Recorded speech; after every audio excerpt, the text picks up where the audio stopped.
Here I have Honor 6X, and let me show you how to enable the battery saver mode on the following device. So at the very beginning, let's start by using your home screen. Here you have to find and select the settings.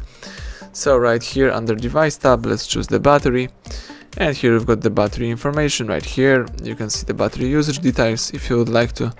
And here you can enable the power saving mode. Let me do it by using that switcher. As you can see, here the icon of the power saving mode pops up, but if that wasn't enough for you, you can also use the ultra power saving mode. Let me enable this mode. This is very restrictful mode. As you can see here, everything is dark. You can only use the dialer, messaging and contacts.